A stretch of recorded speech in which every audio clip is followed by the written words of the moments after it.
வணக்கம் நண்பர்களே. அமைச்சர் பிடிஆர் பழனிவேல் தியாகராஜன் அவர் சட்டசபையில் பேசுகிறப்ப தன்னோட துறைக்கு அதிக அளவில் நிதி ஒதுக்கீடு பண்ணுறதில்ல, அதிக அளவில் போதிய அளவில் நிதி ஒதுக்கீடு பண்ணுறதில்ல.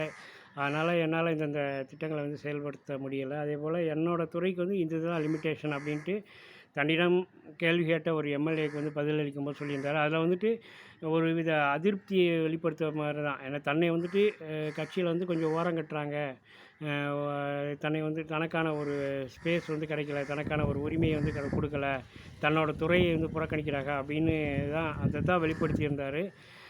சபாநாயகரும் இதெல்லாம் இந்த தனிப்பட்ட விஷயங்களை பேசுகிறது நீங்கள் முதல்வர்கிட்டே பேசலாம், நீங்கள் இந்த மாதிரி சட்டசபையில் ஒரு பாசிட்டிவான ஒரு பதிலை மட்டும் முடியாதுங்கிற மாதிரி சொல்லிக்கலாம் அப்படிங்கிற மாதிரி சொல்லியிருந்தார்.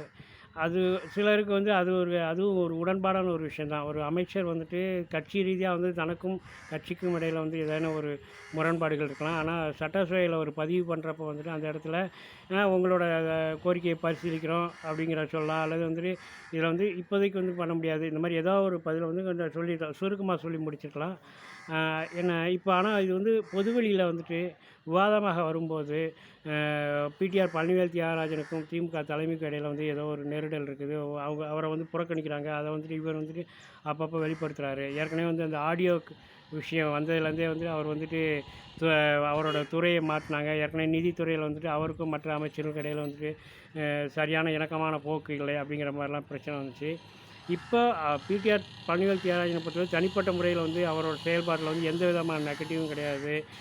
அவர் அரசியல் ரீதியாகவும் அவர் துட்டு வாங்காதவர், நியாயமானவர் அப்படின்ட்டு எல்லா கட்சிக்காரரும் அவர் பாராட்டப்படக்கூடியவராக. இன்னொன்று, விவாதங்களில் ரொம்ப கடுமையாக ஆதாரபூர்வமாக தமிழ்நாட்டின் உரிமைக்காகவும் அவர் துறை சார்ந்த பிரச்சனைகளை, இப்போ நிதித்துறையில் இருந்தப்பையும் சரி, அந்த துறை சார்ந்து நல்லா கடுமையாக விவாதம் பண்ணார். அதே மாதிரி இப்போயும் கூட பார்த்தோன்னா இந்த மும்மொழி கொள்கைக்கு எதிராக அவர் பேசினதெல்லாம் பெரிய வைரல் ஆச்சு. நல்லா அந்த மாதிரியான அப்போ அவரை எப்படியெல்லாம் ஒரு கட்சி தங்கள் வளர்ச்சிக்கு பயன்படுத்த வேண்டுமோ அதையெல்லாம் பயன்படுத்தணும்.